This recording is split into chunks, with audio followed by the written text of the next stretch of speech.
Hello students, it's me Priyanka Tyagi, your economics teacher. Welcome back to you all in Priyanka Tyagi's tutorial. So class 11th, आज हम आपका chapter 4 micro economics में start करने जा रहे हैं जिसका नाम है इलास्टिसिटी ऑफ डिमांड। चैप्टर को बेहतर समझने के लिए मैं सजेस्ट करूंगी आपको कि आप इससे पहले वाला chapter that is theory of demand को ज़रूर स्टडी करें, जिसका लिंक मैंने डिस्क्रिप्शन बॉक्स में दिया है। So please check it out first. So elasticity of demand को समझने से पहले समझेंगे हम कि डिमांड क्या है। So it refers to quantity of a commodity which a consumer is willing to buy at a particular price during a particular period of time.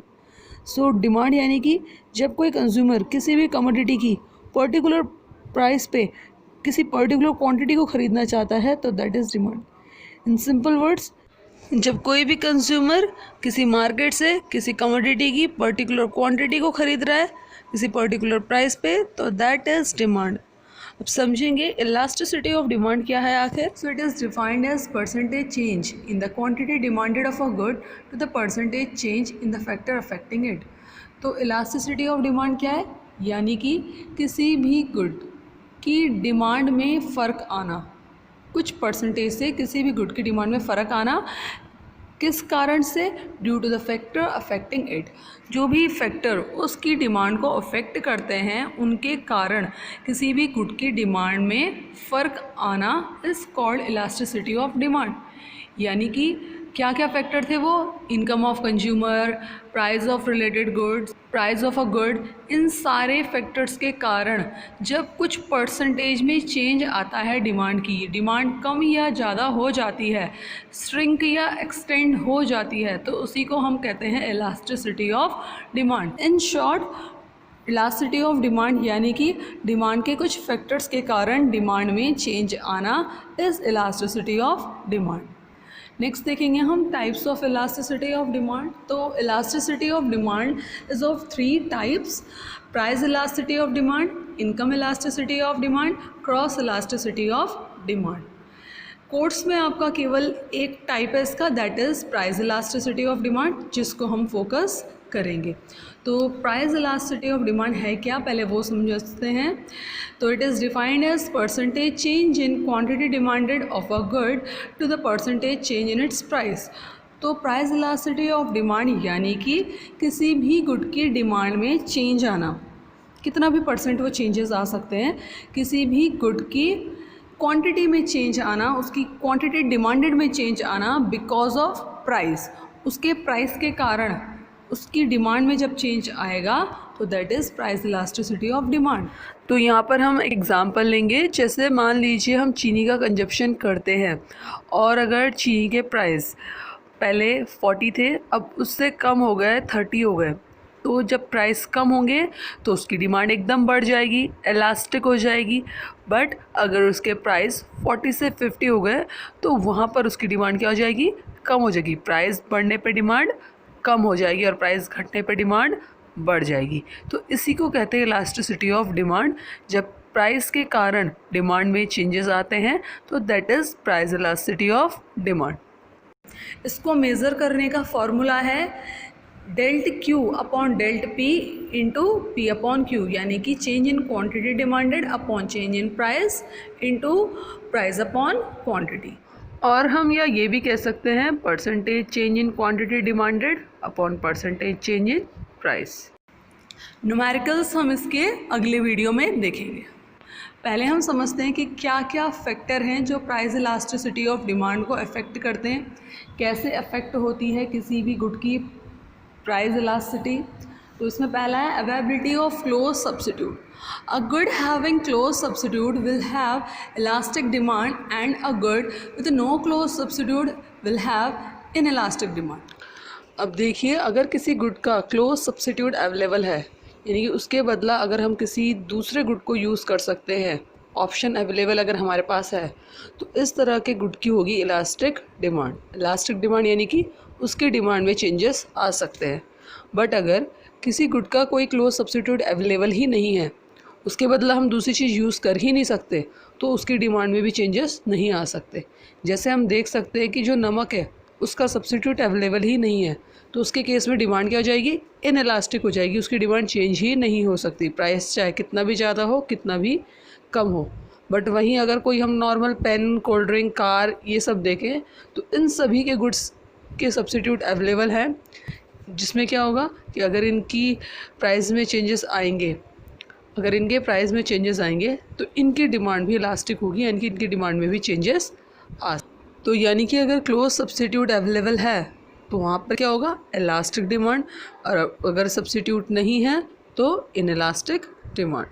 Next है income of the consumer. So if income level of is high, the elasticity of demand is less. It is because change in the price will not affect the quantity demanded by greater proportion in low income groups. The elasticity of income is high. So अगर income ज़्यादा है तो वहाँ पर demand पे ज़्यादा फ़र्क नहीं पड़ता है अगर किसी भी कमोडिटी का प्राइस चेंज होता है तो। बट अगर इनकम कम है और वहाँ पे प्राइस चेंज होते हैं तो वहाँ पर डिमांड में भी फ़र्क पड़ता है, और इस तरह के गुड की इलास्टिसिटी भी ज़्यादा होती है, प्राइस के कारण ये बढ़ जाती है। नेक्स्ट है इसमें लग्जरीज वर्सेस नेसेसिटीज़। तो ये टाइप्स ऑफ गुड को डिनोट करता है। The price elasticity of good is likely to be low for necessities and high for luxuries.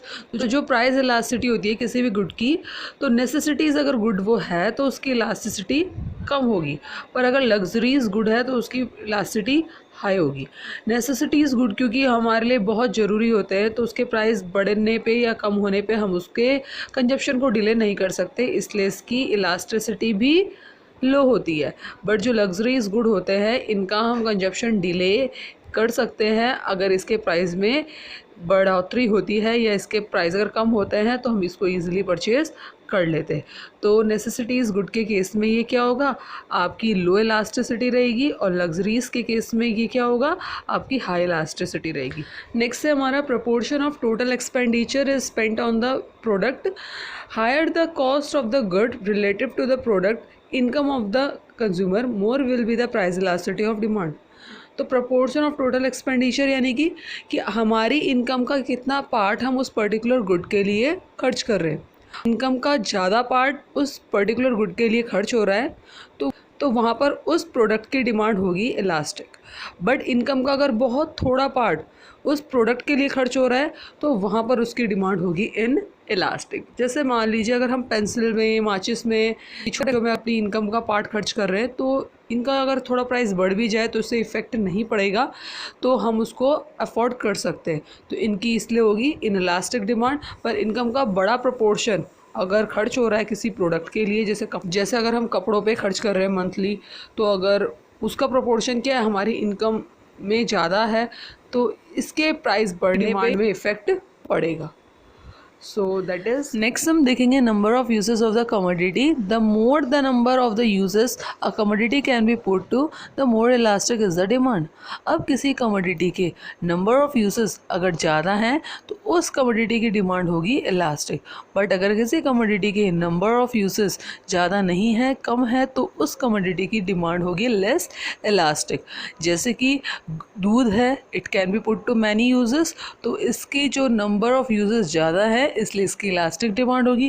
But जिस प्रोडक्ट के नंबर ऑफ़ यूजेस कम होंगे, फ्यू होंगे, तो वहाँ पर उस प्रोडक्ट की जो डिमांड होगी वो होगी in elastic.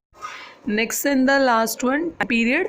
If the time period needed to find substitute of the commodity is more, the price elasticity of demand is more and vice versa.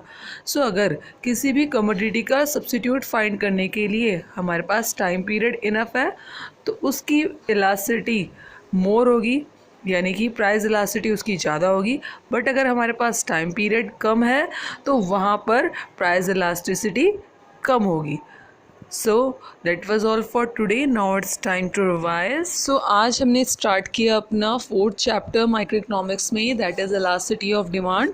तो सबसे पहले हमने समझा इलास्टिसिटी ऑफ डिमांड क्या है। तो इलास्टिसिटी ऑफ डिमांड यानी कि डिमांड में चेंजेस आना किसी भी फैक्टर के कारण। उसके बाद हमने देखा types of elasticity of demand.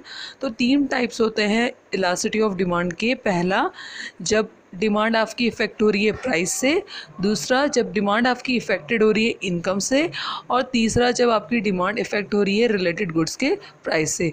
तो 3 कारणों से जब डिमांड में चेंजेस आ रहे हैं तो अगर प्राइस आएगी तो उसे प्राइस इलास्टिसिटी बोलेंगे, इनकम के कारण डिमांड में चेंज आएगा तो उसे इनकम इलास्टिसिटी बोलेंगे, और अगर आपकी सब्स्टिट्यूट गुड्स या फिर कॉम्प्लीमेंट्री गुड्स के प्राइस में चेंजेस होने के कारण डिमांड में चेंज आएगा तो उसे बोलेंगे हम इलास्टिसिटी।